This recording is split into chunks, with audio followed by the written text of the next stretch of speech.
تم نے ہمارا بہت نام خراب کر لیا، آپ خود کو ہمارے حوالے کر دو۔ بے بولت کہتا ہے یہ اتنا آسان نہیں ہے ارطغرل، اتنے میں ترگت وغیرہ بھی وہاں آ جاتے ہیں۔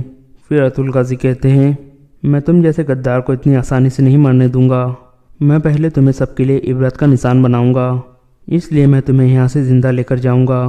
بے بولت کہتا ہے میں خود کو تمہیں استعمال نہیں کرنے دوں گا ارطغرل۔ ایربل خاتون اسے دوبارہ روکنے کی کوشش کرتی ہے، لیکن بے بولت نہیں مانتا اور دریا میں چھلانگ لگا دیتا ہے۔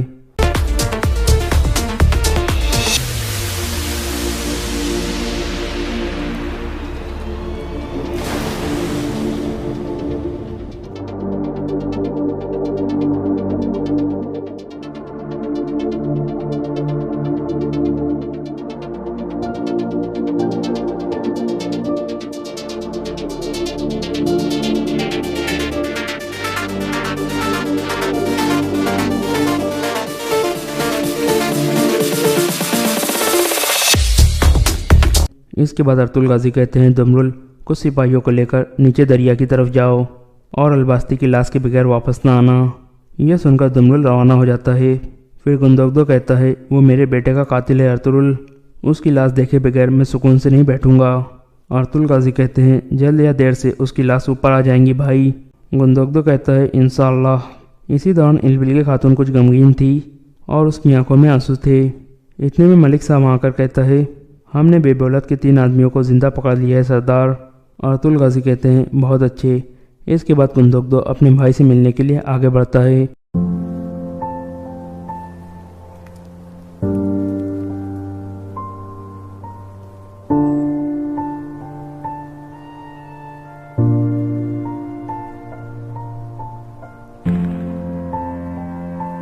پھر ارطغرل غازی پوچھتے ہیں کیا قبیلے میں کسی کو پتہ ہے کہ آپ یہاں آئے ہیں؟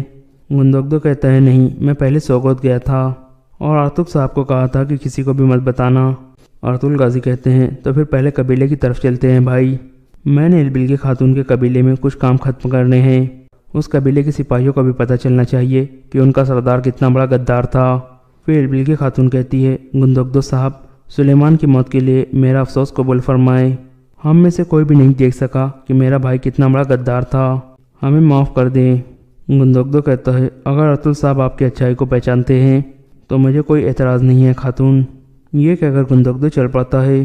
اس کے بعد ارطغرل غازی کہتے ہیں ایربل خاتون آپ ایک مشکل امتحان سے گزری ہے لیکن آپ کامیاب ہو گئی ہے۔ میں جانتا ہوں کہ آپ نے جو کیا ہے وہ آسان نہیں تھا، آپ یہ جان لیں کہ آپ نے ایسا کر کے بہت سے معصوموں کی جان بچائی ہے۔ ایربل خاتون کہتی ہے ارطغرل صاحب اگر آپ نہ ہوتے تو میں کبھی بھی حقیقت کو دیکھ نہ پاتی، آپ کی وجہ سے میری آنکھوں کا پردہ اتر گیا ہے، یہ میرا سب سے بڑا انعام ہے۔ پھر ارطغرل غازی کہتے ہیں سپاہیوں پکڑے جانے والے سپاہیوں کو لے کر عمر قبیلے کی طرف چلے جاؤ۔ یہ سن کر وہ روانہ ہو جاتے ہیں۔ پھر ارطغرل غازی اور ایربل خاتون بھی چل پڑتے ہیں۔ دوسری جانب کائی قبیلے میں سلجان خاتون اپنے بیٹے سلیمان کو یاد کر کے رو رہی تھی۔ اسی دوران عمر قبیلے میں سرما بہت پریشان تھی اور کہہ رہی تھی ایسا لگ رہا ہے جیسے دنیا رک گئی ہو، بھائی کی طرف سے کوئی خبر نہیں آئی، کہاں ہے وہ؟ اتنے میں قبیلے کا ڈھول بجتا ہے، سرما باہر آ جاتی ہے۔ ارطغرل غازی ایربل خاتون اور ان کے سپاہی قبیلے میں پہنچ گئے تھے اور بے بولت کے 3 آدمیوں کو بھی گرفتار کر کے لا رہے تھے۔ عمر قبیلے کے لوگ شور کر رہے تھے اور حیران تھے۔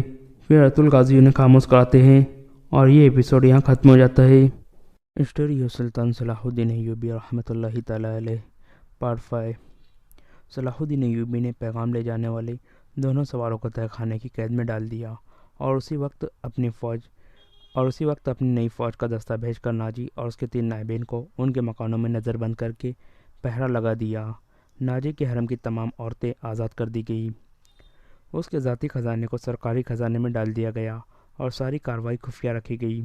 صلاح الدین ایوبی نے علی بن سفیان کی مدد سے ناجی کے اس خط میں جو پکڑ لیا گیا تھا حملے کی تاریخ کو مٹا کر اگلی تاریخ لکھ دی۔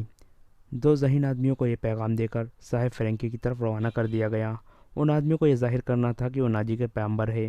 انہیں روانہ کر کے اس سوڈانی فوج کو مصری فوج میں مدغم کرنے کا حکم روک لیا گیا۔ 8ویں روز پیغمبر واپس آ گئے، وہ ناجی کا پیغام دے آئے اور فرینک کا جواب ناجی کے نام لے آئے تھے۔ فرینک نے لکھا تھا کہ حملے کی تاریخ سے 2 دن پہلے سوڈانی فوج بغاوت کر دے تاکہ صلاح الدین ایوبی کو صلیبیوں کا حملہ روکنے کی ہوش ہی نہ رہے۔ علی بن سفیان نے صلاح الدین ایوبی کی اجازت سے ان دو پیغمبروں کو نظر بند کر دیا۔ یہ باعزت نظر بندی تھی جس میں ان دونوں کے آرام اور بہترین خوراک وغیرہ کا خصوصی انتظام کیا گیا تھا۔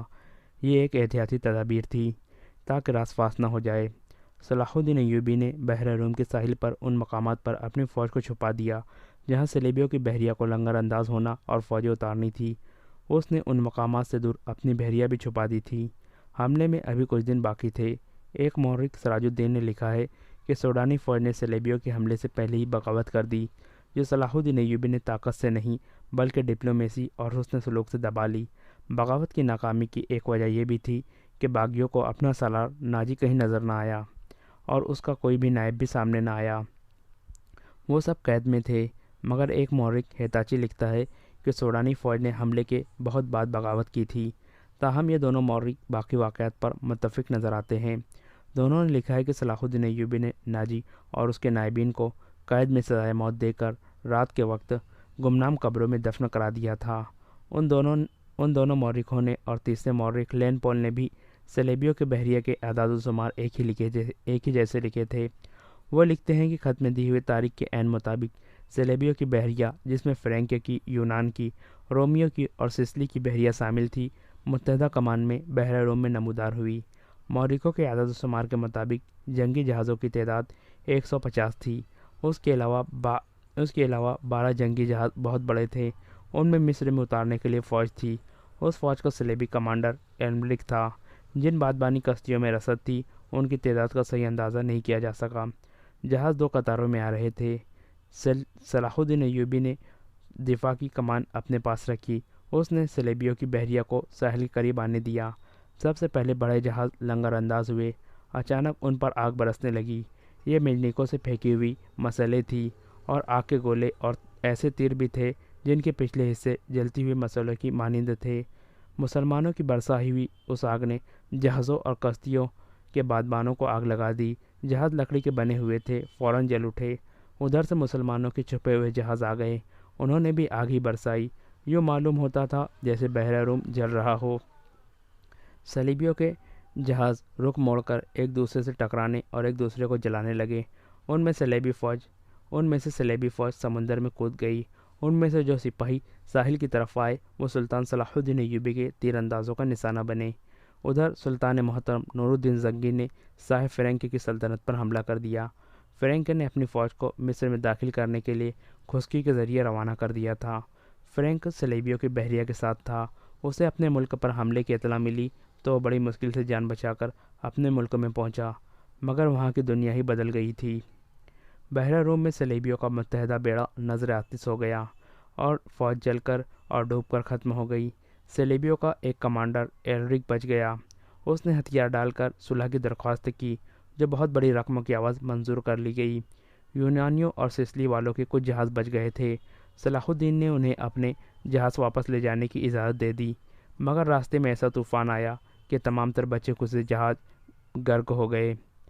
19 دسمبر سن 1169 عیسوی کے روز صلیبیوں نے اپنی شکست پر دستخط کیے اور صلاح الدین ایوبی کو تاوان ادا کیا۔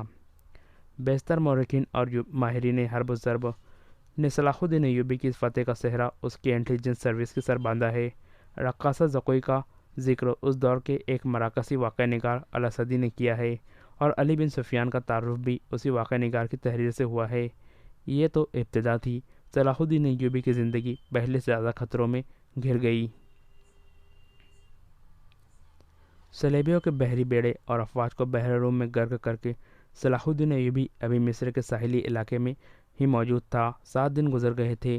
صلیبیوں سے تاوان وصول کیا جا چکا تھا، مگر بحر روم ابھی تک بچے کچے بحری جہازوں کو اور کشتیوں کو نگل رہا اور انسانوں کو اگل رہا تھا۔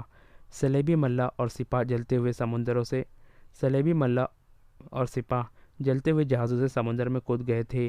دور سمندر کے وسط میں 7 روز بعد بھی چند ایک جہازوں کے بادبان پھڑپڑاتے نظر آتے تھے۔ ان میں کوئی انسان نہیں تھا۔ پھٹے ہوئے بادبانوں نے جہازوں کو سمندر کے رحم و کرم پر چھوڑ دیا تھا۔ صلاح الدین ایوبی نے ان کی تلاشی کے لیے کشتیاں روانہ کر دی تھی اور ہدایت دی تھی اگر کوئی جہاز یا کشتی کام کی ہو تو وہ رسوں سے گھسیٹ لائے اور جو اس قابل نہ ہو ان میں سے سامان اور دیگر کام کی چیزیں نکال لائے۔ کشتیاں چلی گئی تھی اور جہازوں سے سامان لایا جا رہا تھا۔ ان میں زیادہ تر اسلحہ اور کھانے پینے کا سامان تھا یا لاشیں۔ سمندر میں لاشوں کا یہ عالم تھا کہ لہریں انہیں اٹھا اٹھا کر ساحل پر پٹک رہی تھی۔ ان میں کچھ تو جلی ہوئی تھی اور کچھ مچھلیوں کی کھائی ہوئی تھی۔ بہت سی ایسی تھی جن میں تیر پیوست تھے۔ صلاح الدین ایوبی نے صلیبیوں کے تیروں، نیزوں، تلواروں اور دیگر اسلحہ کا معائنہ بڑی غور سے کیا تھا۔ انہیں اپنے اسلحہ کے ساتھ رکھ کر مضبوطی اور مار کا مقابلہ کیا تھا۔ زندہ لوگ بھی تختوں اور ٹوٹی ہوئی کشتیوں پر تیرتے ابھی تک سمندر سے باہر آ رہے تھے۔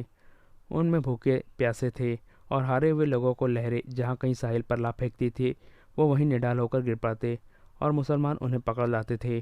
ساحل کی میلوں لمبائی میں یہی عالم تھا۔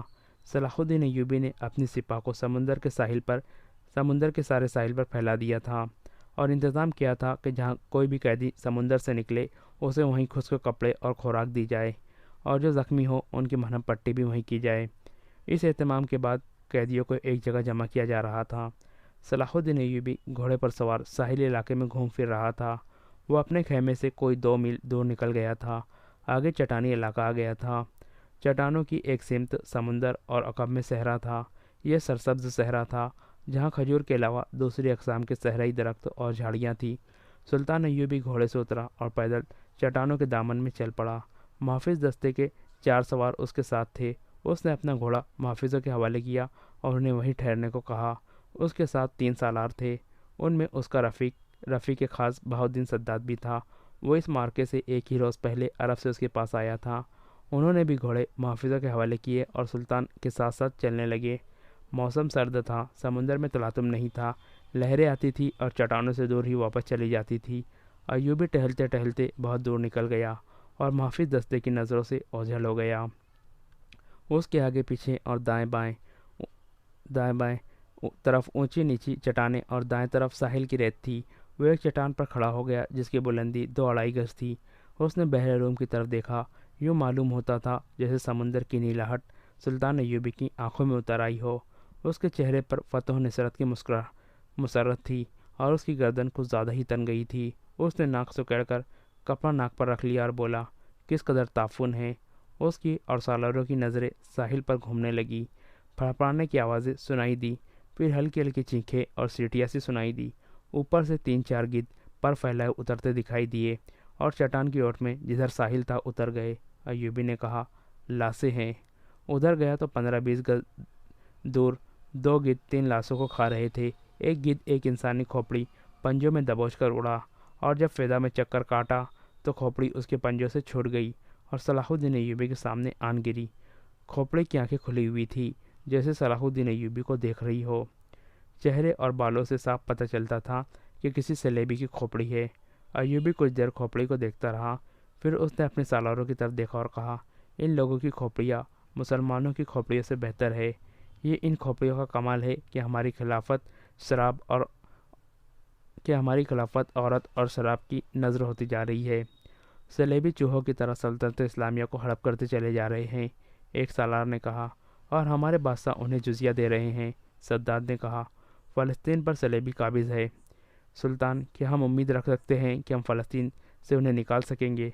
خدا کی ذات سے مایوس نہ ہو صداد، صلاح الدین ایوبی نے کہا۔ تم ٹھیک کہتے ہو، سلطان ایوبی نے کہا، حملہ جو باہر سے ہوتا ہے اسے ہم روک سکتے ہیں۔ کیا تم میں سے کوئی سوچ بھی سکتا ہے کہ کفار کے اتنے بڑے بحری بیڑے کو تم اتنی تھوڑی طاقت سے نظر آتش کر کے ڈبو سکو گے؟ تم نے شاید اندازہ نہیں کیا کہ اس بیڑے میں جو لشکر آ رہا تھا وہ سارے مصر پر مکھیوں کی طرح چھا جاتا۔ اللہ نے ہمیں ہمت دی اور ہم نے کھلے میدان میں نہیں بلکہ صرف گھات لگا کر اس لشکر کو سمندر کی تہہ میں گم کر دیا۔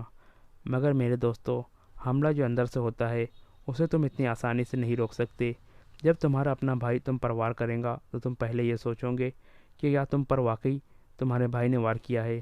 تمہارے بازو میں اس کے خلاف تلوار اٹھانے کی طاقت نہیں ہوگی۔ اگر تلوار اٹھاؤ گے اور اپنے بھائی سے تیگ آزمائی کرو گے تو دشمن موقع غنیمت جان کر دونوں کو ختم کر دے گا۔ وہ آہستہ آہستہ ساحل پر چٹان کے ساتھ جا رہا تھا۔ چلتے چلتے رک گیا، جھک کر ریت سے کچھ اٹھایا اور ہتھیلی پر رکھ کر سب کو دکھایا۔ یہ ہتھیلی جتنی بڑی سلیب تھی جو سیاہ لکڑی کی بنی ہوئی تھی۔ اس کے ساتھ ایک مضبوط دھاگا تھا۔ اس نے ان لاشوں کے بکھرے ہوئے اعضاء کو دیکھا جنہیں گدھ کھا رہے تھے، پھر کھوپڑی کو دیکھا جو گدھ کے پنجوں سے اس کے سامنے گری تھی۔ وہ تیز تیز قدم اٹھاتا کھوپڑی تک گیا،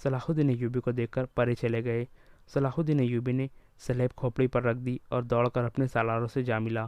کہنے لگا، میں نے سلیبیوں کے ایک قیدی افسر سے باتیں کی تھی، اس کے گلے میں بھی سلیب تھی۔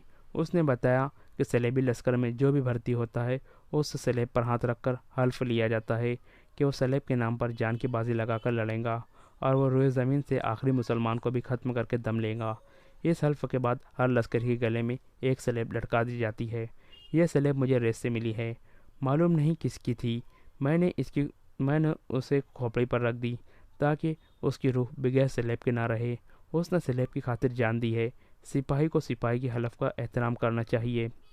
سلطان سداد نے کہا، یہ تو آپ کو معلوم ہے کہ سلیبی یروشلم کے مسلمان باشندوں کا کتنا کچھ احترام کر رہے ہیں۔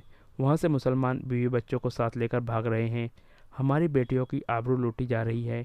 ہمارے قیدیوں کو انہوں نے ابھی تک نہیں چھوڑا۔ مسلمان جانوروں کی سی زندگی بسر کر رہے ہیں۔ کیا ہم ان عیسائیوں سے انتقام نہیں لیں گے؟ انتقام نہیں، صلاح الدین ایوبی نے کہا، ہم فلسطین لے لیں گے، مگر فلسطین کے راستے میں ہمارے اپنے حکمران حائل ہے۔ وہ چلتے چلتے رک گیا اور بولا، کفار نے سلیب پر ہاتھ رکھ کر سلطنت اسلامیہ کے خاتمے کا حلف اٹھایا ہے۔ میں نے اپنے اللہ کے حضور کھڑے ہو کر اور ہاتھ اپنے سینے پر رکھ کر قسم کھائی ہے کہ فلسطین ضرور لوں گا اور سلطنت اسلامیہ کی سرحدیں افق تک لے جاؤں گا۔ مگر میرے رفیقوں، مجھے اپنی تاریخ کا مستقبل کچھ نظر نہیں آتا، کچھ روشن نظر نہیں آتا۔ ایک وقت تھا کہ عیسائی بادشاہ تھے اور ہم جنگجو۔ اب ہمارے بزرگ بادشاہ بنتے جا رہے ہیں اور عیسائی جنگجو۔ دونوں قوموں کا رجحان دیکھ کر میں کہہ رہا ہوں کہ ایک وقت آئے گا جب مسلمان بادشاہ بن جائیں گے مگر عیسائی ان پر حکومت کریں گے۔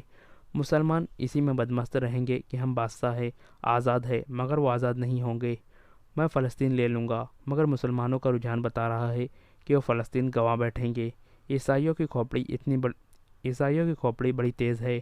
50,000 سوڈانی لشکر کو کون پال رہا تھا؟ ہماری خلافت اپنے ہی آستین میں ناجی نام کا سانپ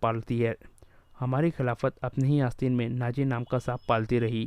میں پہلا امیر مصر ہوں جس نے دیکھا ہے کہ یہ لشکر ہمارے لیے نہ صرف بیکار ہے بلکہ خطرناک بھی ہے۔ اگر ناجی کا خط پکڑا نہ جاتا تو آج ہم سب اس لشکر کے ہاتھوں مارے جا چکے ہوتے یا اس کی قید میں ہوتے۔ اچانک ہلکا سا زناٹا سنائی دیا اور ایک تیر صلاح الدین ایوبی کے دونوں پاؤں کے درمیان ریت میں لگا۔ جدھر سے تیر آیا تھا اس طرف سلطان ایوبی کی پیٹھ تھی۔ سالاروں میں سے کوئی بھی ادھر نہیں دیکھ رہا تھا۔ سب نے بتک کر اس طرف دیکھا جدھر سے تیر آیا تھا۔ ادھر نوکیلی چٹانیں تھیں۔ تینوں سالار اور صلاح الدین ایوبی دوڑ کر ایک ایسی چٹان کی اوٹ میں ہو گئے جو دیوار کی طرح عمودی تھی۔ انہیں توقع تھی کہ اور بھی تیر آئیں گے۔ تیروں کے سامنے میدان میں کھڑے رہنا کوئی بہادری نہیں تھی۔ سداد نے منہ میں انگلیاں رکھ کر زور سے سیٹی بجائی۔ محافظ دستہ پابہ رکاب تھا۔ ان کے گھوڑے سرپت دوڑتے سنائی دیے۔ اس کے ساتھ ہی تینوں سالار اس طرف دوڑ پڑے جس طرف سے تیر آیا تھا۔ وہ بکھر کر چٹانوں پر چڑھ گئے۔ چٹانیں زیادہ اونچی نہیں تھیں۔ صلاح الدین ایوبی بھی ان کے پیچھے گیا۔ ایک سالار نے اسے دیکھ لیا اور کہا، سلطان آپ سامنے نہ آئے، مگر سلطان ایوبی نہ رکا۔ محافظ پہنچ گئے۔ صلاح الدین ایوبی نے انہیں کہا، ہمارے گھوڑے یہیں چھوڑ دو اور چٹانوں کے پیچھے جاؤ۔ ادھر سے ایک تیر آیا ہے، جو کوئی نظر آئے اسے پکڑ لاؤ۔ سلطان ایوبی چٹان کے اوپر گیا تو اسے اونچی نیچی چٹانیں دور تک پھیلی ہوئی نظر آئی۔ وہ اپنے سالاروں کو ساتھ لیے پچھلی طرف اتر گیا اور ہر طرف گھوم پھر کر اور چٹانوں پر چڑھ کر دیکھا۔ کسی انسان کا نشان تک نظر نہ آیا۔ محافظ چٹانی علاقے کے اندر اوپر اور ادھر ادھر گھوڑے دوڑا رہے تھے۔ سلطان صلاح الدین ایوبی نیچے اتر کے وہاں گیا جہاں ریت میں تیر گڑا ہوا تھا۔ اس نے اپنے رفیقوں کو بلایا اور تیر پر ہاتھ مارا۔ تیر گر پڑا۔ سلطان ایوبی نے کہا، دور سے آیا ہے اس لیے پاؤں میں لگا ہے، ورنہ گردن یا پیٹھ میں لگتا۔ ریت میں بھی زیادہ نہیں اترا۔ اس نے تیر اٹھا کر دیکھا اور کہا، سلیبیوں کا ہے، حسین کا نہیں۔ سلطان کی جان خطرے میں ہے، ایک سالار نے کہا، اور ہمیشہ خطرے میں رہیں گی۔ صلاح الدین ایوبی نے ہنس کر کہا، میں بحر روم میں کفار کی وہ کشتیاں دیکھنے نکلا تھا جو ملاحوں کے بغیر ڈول رہی ہے، مگر میرے عزیز دوستو، کبھی نہ سمجھنا کہ سلیبیوں کی کشتی ڈول رہی ہے۔ وہ پھر آئیں گے، گھٹاؤ کی طرح گرجتے آئیں گے اور برسیں گے بھی، لیکن وہ زمین کے نیچے سے اور پیٹھ کے پیچھے سے بھی وار کریں گے۔ اب سلیبیوں سے ایسی جنگ لڑنی ہے جو صرف فوجیں نہیں لڑیں گی۔ میں جنگی تربیت میں ایک اضافہ کر رہا ہوں۔ یہ فن حرب و ضرب کا نیا باب ہے، اسے جاسوسوں کی جنگ کہتے ہیں۔ سلطان ایوبی تیر ہاتھ میں لیے گھوڑے پر سوار ہو گیا اور اپنے کیمپ کی طرف چل پڑا۔ اس کے سالار بھی گھوڑوں پر سوار ہو گئے۔ ان میں سے ایک نے سلطان کے دائیں طرف اپنا گھوڑا کر دیا، ایک نے بائیں کو، اور ایک نے اپنا گھوڑا اس کے بالکل پیچھے اور قریب رکھا تاکہ کسی بھی طرف سے تیر آئے تو صلاح الدین ایوبی تک نہ پہنچ سکے۔ صلاح الدین ایوبی نے اس تیر پر ذرا سی بھی پریشانی کا اظہار نہ کیا جو کسی نے اسے قتل کرنے کے لیے چلایا تھا۔ اپنے رفیق سالاروں کو اپنے خیمے میں بٹھائے ہوئے وہ بتا رہا تھا کہ جاسوس اور سب خون مارنے والے دستے کس قدر نقصان کرتے ہیں۔ وہ کہہ رہا تھا، میں علی بن سفیان کو ایک ہدایت دے چکا ہوں لیکن اس پر عمل درآمد نہیں ہو سکا کیونکہ فوراً ہی مجھے اس حملے کی خبر ملی اور عمل درآمد دھرا رہ گیا۔ تم سب فوری طور پر یوں کرو کہ اپنے سپاہیوں اور ان کے عہدیداروں میں سے ایسے افراد منتخب کرو جو دماغی اور جسمانی لحاظ سے مضبوط ہو اور صحت مند ہو، باریک بین، دور اندیز، قوت فیصلہ رکھنے والے جانباز قسم کے آدمی چنو۔ میں نے علی کو ایسے آدمیوں کی جو صفات بتائی تھی وہ سب سن لو۔ ان میں اونٹ کی مانند زیادہ سے زیادہ دن بھوک اور پیاس برداشت کرنے کی قوت ہو، چیتے کی طرح جھپٹنا جانتے ہو، عقاب کی طرح ان کی نظریں تیز ہو، خرگوش اور ہرن کی طرح دوڑ سکتے ہو، مسلح دشمن سے ہتھیاروں کے بغیر بھی لڑ سکے، ان میں شراب اور کسی دوسری نصاور چیز کی عادت نہ ہو، کسی کے لالچ میں نہ آئے، عورت کتنی ہی حسین مل جائے اور زر و جواہرات کے انبار ان کے قدموں میں لگا دیا جائے، وہ نظر اپنے فرض پر رکھیں۔ اپنے دوستوں اور ان کے کمانداروں کو خاص طور پر یہ ذہن نشین کرا دیں کہ ایسا ہی بڑی خوبصورت اور جوان لڑکیوں کو جاسوسی کے لیے اور فوجوں میں بے اطمینانی پھیلانے کے لیے اور عسکریوں کو جذبے کے لحاظ سے بیکار کرنے کے لیے استعمال کر رہے ہیں۔ میں نے مسلمانوں میں یہ کمزوری دیکھی ہے کہ عورت کے آگے ہتھیار ڈال دیتے ہیں۔ میں مسلمان عورت کو ان مقاصد کے لیے دشمن کے علاقے میں کبھی نہیں بھیجوں گا۔ ہم عصمتوں کے محافظ ہیں، عصمت کو ہتھیار نہیں بنائیں گے۔ علی بن سفیان نے چند ایک لڑکیاں رکھی ہوئی ہے لیکن وہ مسلمان نہیں ہے اور وہ عیسائی بھی نہیں، مگر میں عورت کا قائل نہیں ہوں۔ محافظ دستے کا کمانڈر خیمے میں آیا اور اطلاع دی کہ محافظ کچھ لڑکیوں اور آدمیوں کو ساتھ لائے ہے۔ سلطان ایوبی باہر نکلا، اس کے تینوں سالار بھی ساتھ تھے۔ باہر 5 آدمی کھڑے تھے جن کے لمبے چگے، دستارے اور ڈیڑھ ڈول بتا رہی تھی کہ تاجر ہے اور سفر میں ہیں۔ ان کے ساتھ 7 لڑکیاں تھیں، ساتوں جوان تھیں، ایک سے ایک بڑھ کر خوبصورت۔ ان محافظوں میں سے ایک نے جو سلطان ایوبی پر تیر چلانے کی تلاش میں گئے تھے بتایا کہ انہوں نے تمام علاقہ چھان مارا، انہیں کوئی آدمی نظر نہیں آیا۔ دور پیچھے گئے تو یہ لوگ 3 اونٹوں کے ساتھ ڈیرا ڈالے ہوئے تھے، کیا ان کی تلاشی لی ہے؟ ایک سالار نے پوچھا۔ لی ہے، محافظ نے جواب دیا۔ یہ کہتے ہیں کہ یہ تاجر ہیں، ان کا سارا سامان کھلوا کر دیکھا ہے، جامع تلاشی بھی لی ہے، ان کے پاس ان خنجروں کے سوا اور کوئی ہتھیار نہیں ہے۔ اس نے 5 خنجر سلطان ایوبی کے قدموں میں رکھ دیے۔ ہم مراکز کے تاجر ہیں، ایک تاجر نے کہا، سکندریہ تک جائیں گے۔ 2 روز گزرے، ہمارا قیام یہاں سے 10 کوس پیچھے تھا۔ پرسوں شام یہ لڑکیاں ہمارے پاس آئی، ان کے کپڑے بھیگے ہوئے تھے۔ انہوں نے بتایا کہ یہ سسلی کی رہنے والی ہے، انہیں عیسائی فوج کا ایک کمانڈر گھروں سے پکڑ کر ساتھ لے آیا تھا اور ایک بحری جہاز میں سوار کیا۔ ان کے ماں باپ غریب ہے۔ یہ کہتی ہے کہ بے شمار جہاز اور کشتیاں چل پڑی۔ لڑکیوں والے جہاز میں چند اور کماندار قسم کے آدمی تھے اور ان کی فوج بھی تھی۔ وہ سب ان لڑکیوں کے ساتھ شراب پی کر عیش و عشرت کرتے رہے۔ اس ساحل کے قریب آئے تو جہازوں پر آگ کے گولے گرنے لگے، تمام لوگ جہاز سے سمندر میں کودنے لگے۔ ان لڑکیوں کو انہوں نے ایک کشتی میں بٹھا کر جہاز سے سمندر میں اتار دیا۔ یہ بتاتی ہے کہ انہیں کشتی چلانے نہیں آتی تھی۔ کشتی سمندر میں ڈولتی اور بھٹکتی رہی، پھر ایک روز خود اس ساحل سے آ لگی۔ ہمارا قیام ساحل کے ساتھ تھا، یہ ہمارے پاس آ گئی، بڑی ہی بری حالت میں تھی۔ ہم نے انہیں پناہ میں لے لیا، ہم انہیں دھتکار نہیں سکتے تھے۔ ہمیں کچھ سمجھ میں نہیں آ رہی تھی کہ ان کا کیا کرے۔ پچھلے پڑاؤ سے یہاں تک انہیں ساتھ لائے ہیں۔ یہ سوار آ گئے اور ہمارے سامان کی تلاشی لینے لگے۔ ہم نے ان سے تلاشی کی وجہ پوچھی تو انہوں نے بتایا کہ امیر مصر صلاح الدین ایوبی کا حکم ہے۔ ہم نے ان کی منت سماجت کی کہ ہمیں امیر مصر کے حضور لے چلو، ہم عرض کریں گے کہ ان لڑکیوں کو اپنی پناہ میں لے لیں، ہم سفر میں ہیں، انہیں کہاں کہاں لیے پھریں گے۔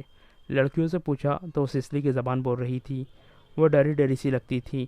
ان میں سے 2-3 اکٹھی ہی بولنے لگی۔ صلاح الدین ایوبی نے تاجروں سے پوچھا کہ ان کی زبان کون سمجھتا ہے؟ ایک نے بتایا کہ صرف میں سمجھتا ہوں۔ یہ التجا کر رہی ہے کہ سلطان انہیں پناہ میں لے لے، کہتی ہیں ہم تاجروں کے قافلے کے ساتھ نہیں جائیں گی، کہیں ایسا نہ ہو کہ راستے میں ڈاکو ہمیں پھر اٹھا کر لے جائے۔ ادھر بھی جنگ ہو رہی ہے، ہر طرف عیسائیوں اور مسلمانوں کے سپاہی بھاگتے دوڑتے پھر رہے ہیں۔ ہمیں سپاہیوں سے بہت ڈر آتا ہے۔ ہمیں جب گھروں سے اٹھایا گیا تو ہم سب کنواری تھی، ان فوجیوں نے بحری جہاز میں ہمیں طائفے بنا رکھا۔ ایک لڑکی نے کچھ کہا تو اس کی زبان جاننے والے تاجر نے سلطان ایوبی سے کہا، یہ کہتی ہے کہ ہمیں مسلمانوں کے بادشاہ تک پہنچا دو، ہو سکتا ہے کہ اس کے دل میں رحم آ جائے۔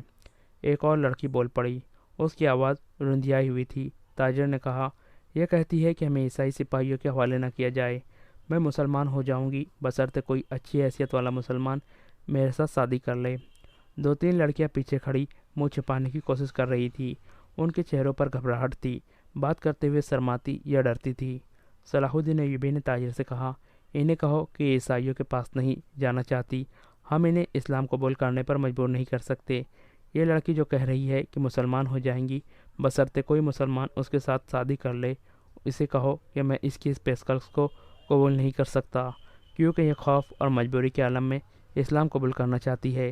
انہیں بتاؤ کہ انہیں مجھ پر اعتماد ہے تو میں انہیں اسلام کی بیٹیوں کی طرح پناہ میں لیتا ہوں، اپنے دارالحکومت میں جا کر یہ انتظام کرا دوں گا کہ انہیں عیسائی راہبوں یا کسی پادری کے پاس بھجوا دوں گا۔ پادری یروشلم میں ہوں گے۔ دوسری صورت یہ ہے کہ جب عیسائی قیدیوں کو آزاد کیا جائے گا تو میں کوشش کروں گا کہ ان کی شادیاں قابل اعتماد اور اچھی حیثیت کے قیدیوں کے ساتھ کر دوں۔ انہیں یہ بھی بتا دو کہ کسی مسلمان کو ان سے ملنے کی اجازت نہیں ہوگی، اور نہ انہیں اجازت ہوگی کہ وہ کسی مسلمان سے ملے۔ ان کی ضروریات اور عزت کا خیال رکھا جائے گا۔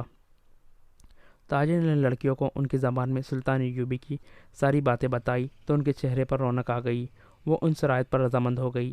تاجر شکریہ ادا کر کے چلے گئے۔ صلاح الدین ایوبی نے لڑکیوں کے لیے الگ خیمہ لگانے اور خیمے کے باہر ہر وقت ایک سنتری موجود رکھنے کا حکم دیا۔ وہ خیمے کی جگہ بتانے ہی لگا تھا کہ 6 صلیبی قیدی سلطان ایوبی کے سامنے لائے گئے۔ وہ بہت ہی بری حالت میں تھے، ان کے کپڑے بھیگے ہوئے تھے، کپڑوں پر خون بھی تھا، ریت بھی، ان کے چہرے لاشوں کی مانند تھے۔ ان کے متعلق بتایا گیا کہ 1.5 میل دور ساحل پر بے سود پڑے ہوئے تھے، وہ ٹوٹی ہوئی کشتی پر تیر رہے تھے۔ ایک دن کشتی پانی بھر جانے سے ڈوب گئی، یہ سب تیر کر ساحل تک پہنچے۔ کشتی میں 22 آدمی سوار تھے، صرف یہ 6 زندہ بچے ہیں، ان سے چلا نہیں جاتا تھا۔ یہ صلیبی لشکر کے سپاہی تھے، یہ سب دھڑام سے بیٹھ گئے۔ ان میں سے ایک چہرے مہرے سے لگتا تھا کہ معمولی سپاہی نہیں ہے، وہ کرا رہا تھا، اس کے کپڑوں پر خون کا ایک دھبا بھی نہ تھا، مگر زخمیوں سے زیادہ تکلیف میں معلوم ہوتا تھا۔ اس نے 7 لڑکیوں کو غور سے دیکھا اور پھر کرانے لگا۔ یہ صلاح الدین ایوبی کا حکم تھا کہ ہر ایک قیدی اسے دکھایا جائے۔ چونکہ قیدی ابھی تک سمندر سے بچ بچ کر نکل رہے تھے، اس لیے ہر ایک قیدی کو سلطان ایوبی کے سامنے لایا جاتا۔ اس نے ان قیدیوں کو بھی دیکھا، کسی سے کوئی بات نہ کی، البتہ اس قیدی کو جو سب سے زیادہ کرا رہا تھا، جس کے جسم پر کوئی زخم بھی نہ تھا، سلطان نے بڑی غور سے دیکھا اور آہستہ سے اپنے سالاروں سے کہا، علی بن سفیان ابھی تک نہیں آیا؟ ان تمام قیدیوں میں سے جو اب تک ہمارے پاس آ چکے ہیں، بہت کچھ پوچھنا ہے، ان سے معلومات لینی ہے۔ اس نے اس قیدی کی طرف دیکھ کر کہا، یہ آدمی کماندار معلوم ہوتا ہے، اسے نظر میں رکھنا، اور جب علی بن سفیان آئے تو اسے کہنا کہ اس سے تفصیل سے پوچھ گچھ کرے، معلوم ہوتا ہے اسے اندر کی چوٹیں آئی ہیں، شاید پسلیاں ٹوٹی ہوئی ہے۔ انہیں فوراً زخمی قیدیوں کے خیمے میں پہنچا دو، انہیں کھلاؤ پلاؤ اور ان کی مرہم پٹی کر دو۔ قیدیوں کو اس طرف لے جایا گیا جس طرف زخمی قیدیوں کے خیمے تھے۔ لڑکیاں انہیں جاتا دیکھتی رہی، پھر ان لڑکیوں کو بھی لے جایا گیا۔ فوج کے خیموں سے تھوڑی دور لڑکیوں کے لیے خیمہ نصب کیا جا رہا تھا، وہاں سے کوئی 100 قدم دور زخمی قیدیوں کے خیمے تھے، وہاں بھی ایک خیمہ گاڑا جا رہا تھا اور 6 نئے زخمی قیدی زمین پر لیٹے ہوئے تھے۔ لڑکیاں ان کی طرف دیکھ رہی تھی، دونوں خیمے کھڑے ہو گئے۔ لڑکی اپنے خیمے میں چلی گئی اور زخمیوں کو ان کے اپنے خیمے میں لے گئے۔ ایک سنتری لڑکیوں کے خیمے کے باہر کھڑا ہو گیا، لڑکیوں کے لیے کھانا آ گیا جو انہوں نے کھا لیا۔ پھر ایک لڑکی خیمے سے نکل کر اس خیمے کی طرف دیکھنے لگی جس میں نئے 6 زخمی قیدیوں کو رکھے گئے تھے۔ اس کے چہرے پر اب گھبراہٹ اور خوف کا کوئی تاثر نہیں تھا۔ سنتری نے اسے دیکھا اور اس نے سنتری کو دیکھا۔ لڑکی نے مسکرا کر اشارہ کیا کہ وہ زخمیوں کے خیمے کی طرف جانا چاہتی ہے۔ سنتری نے سر ہلا کر اسے روک لیا۔ لڑکیوں کو خیمے سے دور جانے یا کسی سے ملنے کی اجازت نہیں تھی۔ لڑکیوں اور 6 زخمیوں کے خیمے کے درمیان بہت سے درخت تھے، بائیں طرف مٹی کا ایک ٹیلہ تھا جس پر جھاڑیاں تھیں۔ سورج غروب ہو گیا، پھر رات تاریک ہونے لگی۔ کیمپ کے گل گبھاڑے پر نیند غالب آنے لگی اور پھر زخمیوں کے کڑھانے کی آوازیں رات کے سکوت میں کچھ زیادہ ہی صاف سنائی دینے لگی۔ دور بحر روم کا شور دبی دبی مسلسل گونج کی طرح سنائی دے رہا تھا۔ صلاح الدین ایوبی کے اس جنگی کیمپ میں جاگنے والوں میں چند ایک سنتری تھے، یا وہ زخمی قیدی جنہیں زخم سونے نہیں دیتے تھے، یا صلاح الدین ایوبی کے خیمے کے اندر دن کا سما تھا۔ وہاں کسی کو نیند نہیں آئی تھی۔ سلطان ایوبی کے 3 سالار اس کے پاس بیٹھے تھے اور باہر محافظ دستہ بیدار تھا۔ سلطان ایوبی نے ایک بار پھر کہا، علی بن سفیان ابھی تک نہیں آیا۔ اس کے لہجے میں تشویش تھی۔ اس نے کہا، اس کا قاصد بھی نہیں آیا۔ اگر کوئی گڑبڑ ہوتی تو پکا اطلاع آ چکی ہوتی۔ ایک سالار نے کہا، معلوم ہوتا ہے وہاں سب ٹھیک ہے۔ امید تو یہ رکھنی چاہیے، صلاح الدین ایوبی نے کہا، لیکن 50,000 کے لشکر نے بغاوت کر دی تو سنبھالنا مشکل ہو جائے گا۔ وہاں ہماری نفری 1,500 سوار اور 2,700 پیادہ ہے۔ ان کے مقابلے میں سوڈانی بہتر اور تجربہ کار عسکری ہے اور تعداد میں بہت زیادہ۔ ناجی اور اس کے سازشی ٹولے کے خاتمے کے بعد بغاوت ممکن نظر نہیں آتی۔ ایک اور سالار نے کہا، قیادت کے بغیر سپاہی بغاوت نہیں کریں گے، پیش بندی ضروری ہے۔ صلاح الدین ایوبی نے کہا، لیکن علی آ جائے تو پتہ چلے گا کہ پیش بندی کس قسم کی جائے۔ صلیبیوں کے روکنے کے لیے تو سلطان ایوبی خود آیا تھا، لیکن دارالحکومت میں سوڈانی فوج کی بغاوت کا خطرہ تھا۔ علی بن سفیان کو سلطان ایوبی نے وہیں چھوڑ دیا تھا تاکہ وہ سوڈانی لشکر پر نظر رکھے اور بغاوت کو اپنے خصوصی فن سے دبانے کی کوشش کرے۔ اسے اب تک صلاح الدین ایوبی کے پاس آ کر وہاں کے احوال و قائب بتانے تھے، مگر وہ نہیں آیا تھا، جس سے سلطان ایوبی بے چین ہو رہا تھا۔ وہ جب اپنے سالاروں کے ساتھ قاہرہ کی صورتحال کے متعلق باتیں کر رہا تھا اور اس کا تمام کیمپ گہری نیند سو چکا تھا، مگر وہ 7 لڑکیاں جاگ رہی تھیں جنہیں سلطان ایوبی نے پناہ میں لے لیا تھا۔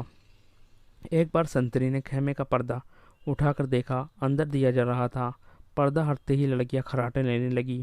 سنتری نے دیکھا کہ وہ پوری ساتھ ہے اور سو رہی ہے، تو اس نے پردہ گرا دیا اور خیمے کے ساتھ لگ کر بیٹھ گیا۔ خیمے کے پردے کے ساتھ جو لڑکی تھی اس نے نیچے سے ذرا پردہ اوپر اٹھایا۔ پردہ آہستہ سے چھوڑ کر اس نے ساتھ والی کے کان میں کہا، بیٹھ گیا ہے۔ ساتھ والی لڑکی نے اگلی لڑکی کے کان میں کہا، بیٹھ گیا ہے، اور اس طرح کانوں یہ اطلاع ساتوں لڑکی تک پہنچ گئی کہ سنتری بیٹھ گیا ہے۔ ایک لڑکی جو خیمے کے دوسرے دروازے کے ساتھ بیٹھی تھی آہستہ سے اٹھ بیٹھی اور بستر سے نکل گئی۔